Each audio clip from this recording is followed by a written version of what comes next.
কিরে মিলন, শুনলাম তুই নাকি মিষ্টির দোকান দিছ? ও বেটা, তাহলে দোকানে বস না কি লিগা? কাস্টমার নাই, কাস্টমার নাই কি লিগা? মিষ্টি নাই, মিষ্টি রে কোন? আমার ফ্যাটও তোর আজকে মুজ্জার মতো লাগতেছে। কোন মজ্জা? সোরা মুজ্জা।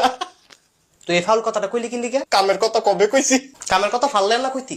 কামের কথা কইতে হইলে ফাউল কথা কম যেত না। আর তোর মতো হইতে গেলে বুদ্ধি থাউন চাইতো না।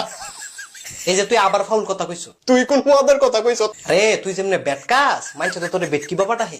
তাও তো বাবাটা হে, মা দোয়াটা হে না। মা ডাহাইবো, তোমার নামে দক্ষিণ ভারতে বিচার দিয়া গেছে। তুমি বলে বেটা গো ডাব চুরি করে লয়ে যাও। আমার নামে বিচার দিছে? হ। কত বড় সাহস! কেন সাহসের কি আছে? বেটা গো ডাব চুরি করবা, বেটারা বিচার দিত না? কই তো কত মুরগা চুরি করছি, তোরা দি বিচার দিলি না? তুই আমাকে মুরগা চুরি করছ? ও বেটা, 4টা মুরগা। আরে তোর কি লজ্জা শরম নাই? ও আছে তো। ওই আমি তো দেখি না। আমিও তো দেখি না। তোর কথা হই না, আমি তো পাগল হয়ে যাবো গা। পাগল হন লাগতো না, বিকালে ফিরে আসত নি। হ্যাঁ, তাইলে সময় করে মইরা যাইস গা। এটা একটা কথা কইলি তুই? এইলো দড়ি, এটা দেখির মু এটা দিয়ে তো মরবি। ধরো বেটা যাও রাসারা। এইলো কেসি।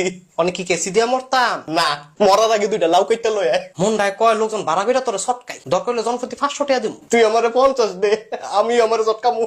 তোর আর কিছু কইতাম না, তুই তোর মতোই থাক। তোমার মনের মধ্যে খুব সুখ লাগছে, হ্যাঁ? হ, একটু। তোমার একটা কথা কমু আমি। কি কবি? আমি খাই সানাসুর, তোমার বাপে মুরগাসুর। খবরদার, আমার বাপ লয়ে কিছু কবি না। কইতাম না? না। তাহলে ব্যাটকাস কীর্তি। বাপ হইলে কি বো, কথাটা তো ফাটাফাটি কইছ।